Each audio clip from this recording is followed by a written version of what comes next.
I'm not someone that has a very fast reading speed. So today I'm going to be trying to finish a book in one day, and that book is going to be The Giver. And to make it a little bit more fun for myself, I am going to be doing the half stitch. I got this as a gift for my birthday a couple of months ago, and I was waiting for the right opportunity to finally make this. I am going to be listening to The Giver mostly on my audiobook while doing this half stitch needlepoint pouch. And I'm just really excited because I've been meaning to make this for a while. The Giver is a science fiction book, and for a really long time I really thought this was going to be the first science fiction book I would ever read, because it's not entirely science fiction, it's kind of science fiction mixed with fantasy, literary fiction, and YA. This seemed like the perfect start for sci-fi for me, but life works in a million ways, so it didn't turn out like that. But when I was younger, I watched The Giver, the movie, and I absolutely fell in love. It definitely became one of my comfort watches. The movie ends on a very big cliffhanger, and I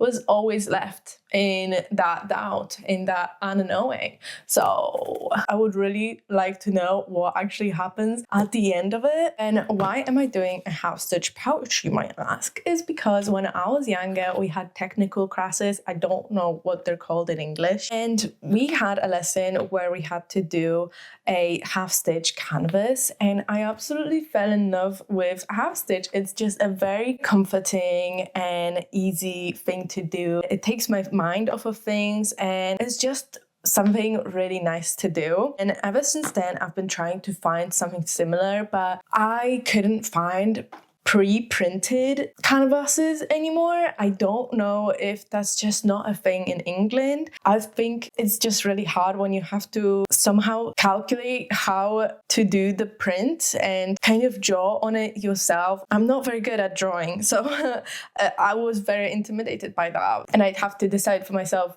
how to put the print on and how to calculate how much string I have to use and all of that. So this one is a pre-printed canvas on a pouch, so it's something that I can actually use. I might start with trying to figure out how to do it and how it works before I get started with the book, because I don't want to be too confused. It was a very long time since I did it last time, probably around 10 years.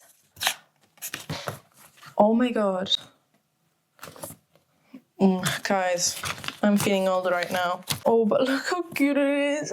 Oh my god. I have the needle and the threader. I have the thread. It didn't include scissors, but that's okay. I have scissors at home. So let me just go get them. Okay, that looks like a very good sized pouch. I'm so excited. Let me also prepare all the instructions. So let's see. They also have videos. They have bigger clamps for things that need more yarn, so that's good. I'm gonna watch the tutorial really quick because I don't know if I should start with the small bits that are on the design. Wait, let me show you on this one. On this strawberry, for example, you have small bits of white, then obviously the big red. So I don't know if I should start with a bigger area or the smaller areas. All right, I have watched the tutorials. I think I know what I'm doing. It kind of doesn't matter what you start with, the background or the actual design. So I think I might do a design that's like a little bit easier just to get hang of it, and then do the background and then see how I'm doing. First, I'm going to start the book because I want to get more into it before I start doing stuff, so I know what's going on, I know the context, I know the world and the characters. Even though I have watched the movie before, I definitely want to familiarize myself with the story.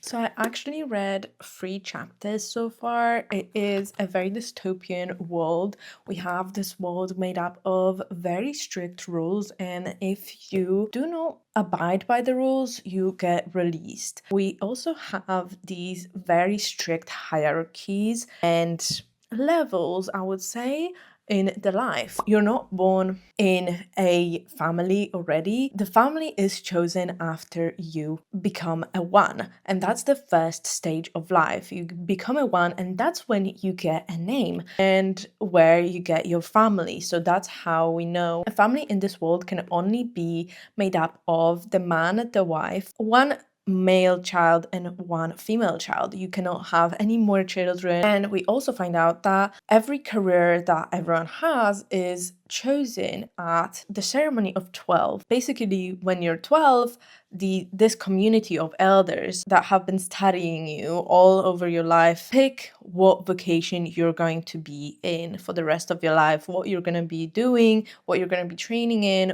who you're going to be training with. So our main character Jonas is feeling very much scared, apprehensive about this ceremony because this will dictate his whole life. I don't know how big this community is, but we also know that there's 50 children getting born every year. The rules are very strict. They are very hard to change. It's not very often that a rule changes, and to change a rule, it would go to a committee to study, and sometimes when it was a very important rule change, it would go to the receiver for a final decision. All of these rule changes and kind of big decisions are decided by a bigger committee that is at like the high top of this hierarchy. One thing I've noticed so far, I don't know if this is going to change from the book and the movie, is that in the movie Jonas had his main best friend Asher, which he is in here, and he also had a female best friend, but I don't remember her name from the movie, and I have not yet been introduced to her. I don't know if that's a change for the movie. I don't know if that's not a character in the book. I'm ready to get lost in this world, so let's start half stitching and listening to the audiobook.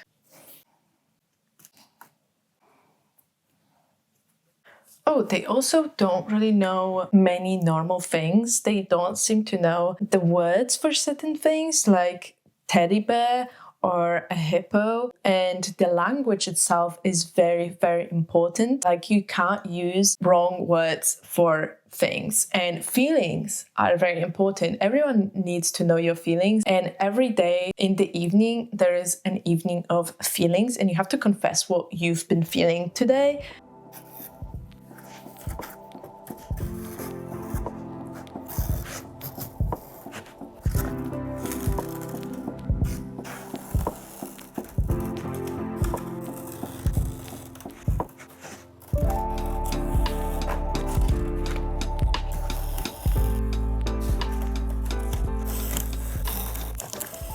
We have finally met Fiona, which is the female best friend of Jonas. She does volunteering with him. Volunteering is just kind of helping around the community and doing various jobs, and also learning to do those jobs to see how you would fare in them as a vocation. So that's kind of like a preparation for your job in the future.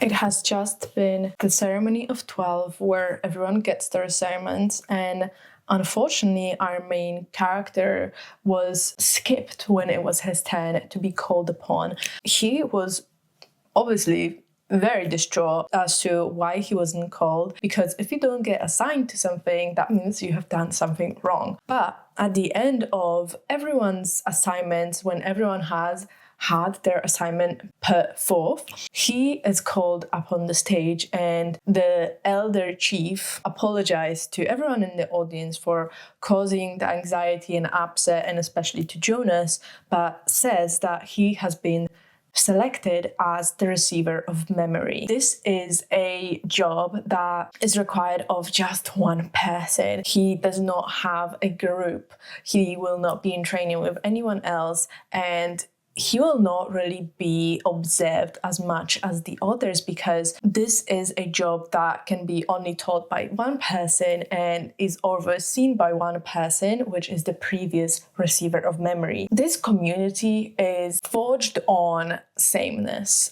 No one is unique. You have to be the same. You have to follow the same rules. And if you don't follow the same rules, you are chastised to remember to adhere to the rules. And in each group as well, you get one more thing that distinguishes you, that you are in that group. For example, in year, I think 4 or 5, the girls start wearing braids and they all have braids. And at age 10, they have their hair cut into the same haircut, and same with the clothes. They're all wearing the same clothes, which signify what they are going through. So for example, at age 5 or 6, they get buttons on the front of their jackets so they can put them on themselves, whereas when they're younger, their buttons are at the back, so they have to learn to be interdependent with their family, with their group. That's when they get their front buttons. And for example, at age 7, they get pockets, so they have to show responsibility for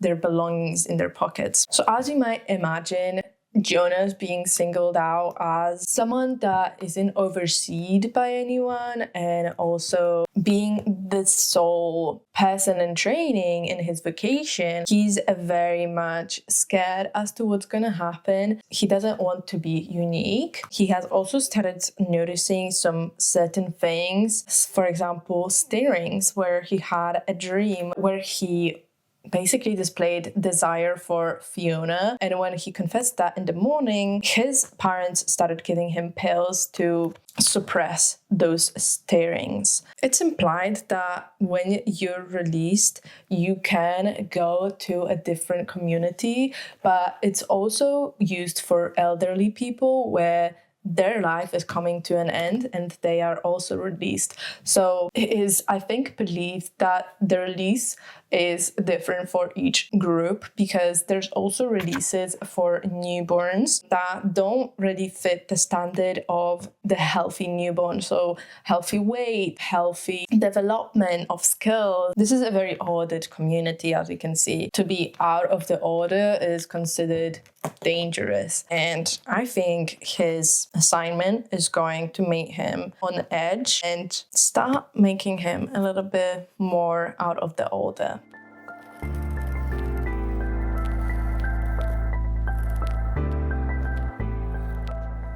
I have not even done a half of the one square. It's taking so long. I think by the time I finish this book, I probably will only have finished 1/3 of this. But I am having a very good time. It's very, very calming, and I love seeing the pattern show up so well. So I can't wait to fill out the whole square and see how it looks. Upon receiving their assignments, everyone gets a folder that gets them ready for training and is filled with rules and instructions for their assignments and training.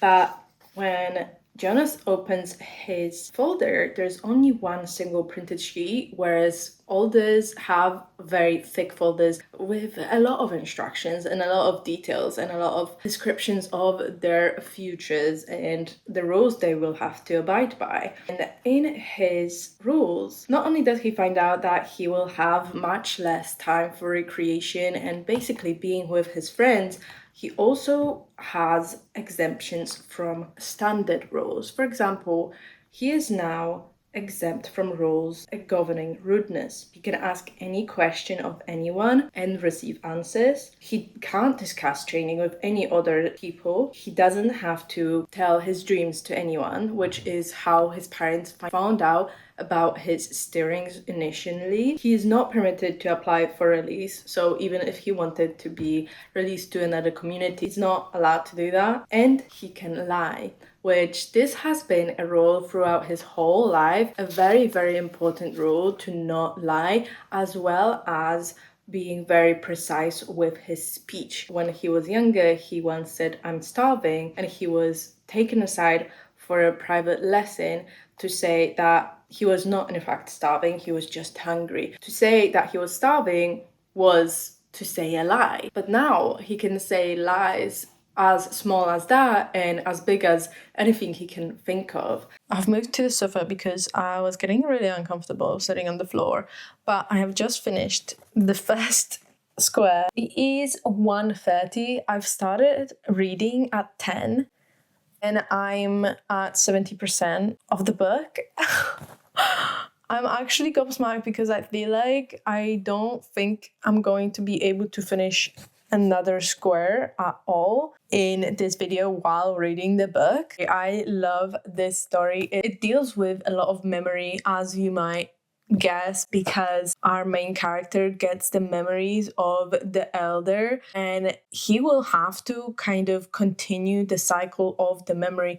And while the giver, which is who the person that gives him the memory is, once he gives him the memory, it disappears from him. He has to learn all of these new concepts that he has never been taught. And we also discovered that in this creation of the sameness and this ordinary life and community, they have stripped away color, which he is starting to now get back in little bits. He has started to get back red at first. I feel like this book captures the captivity of being the same so well. And I think it's going to tackle what it would be like to avoid any pain just so you can be comfortable. I am getting a little bit hungry, so I might have a snack and then continue reading, but I also don't know what to eat because I did just eat some corn cakes. We don't really have much else. Maybe I'll have a crumpet though. And then after I finish this book, I'll have a proper lunch because I just want to finish it because I'm so close. I'm on page 150 now. And this book is 220 pages. So that's only 70 pages left. Whoa, you guys.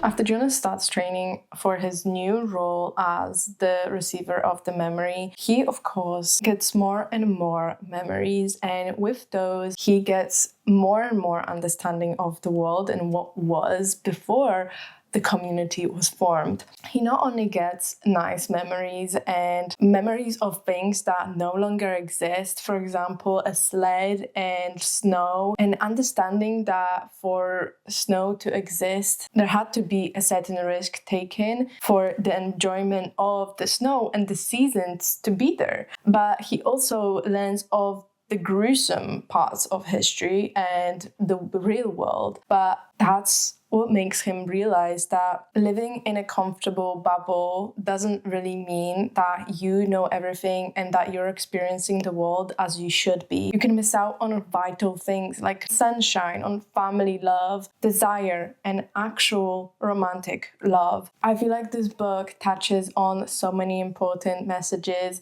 and I absolutely loved it, which is why I'm giving this book 5 stars. I love what it did with the memory aspect of it. We realize how much we could lose if we didn't remember everything that was bad in the past and chose to forget everything in order to create this safe haven around us where everyone is the same. What that would really bring upon the community, the people, and the world itself. It just moved me a lot, and I don't know if I enjoyed it as much because I already loved the story going in. And I do wonder what is going to happen next because there have been some changes from this book to the movie. I think the movie dramatized it a little bit more, but also included more emotional and romantic plots, which I have to wonder if that is going to have its place later in this series. I'm definitely really intrigued to check it out, but I do just think this is such a special and unique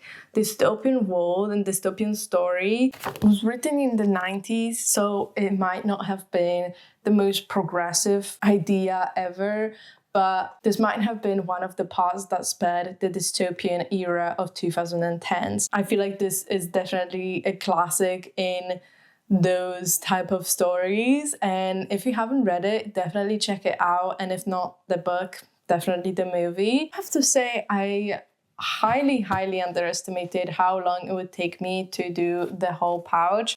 I did finish 2 of the squares and I am glad that I was able to finish them. This one I actually had to finish after I finished the book because I had a tiny little chunk of it left, so I did it right after I stopped reading and I put on some YouTube and I just finished it up. So this might have to become a series where I listen to an audiobook of a short book and do some half-stitch needlework. Though I do have to say I might limit myself to 1 square per book because my back is killing, my wrists have started killing as well. So I definitely have to chill out a little bit when I'm doing this. But thank you so much for watching this video. Don't forget to like and subscribe, and I'll see you in the next one. Bye!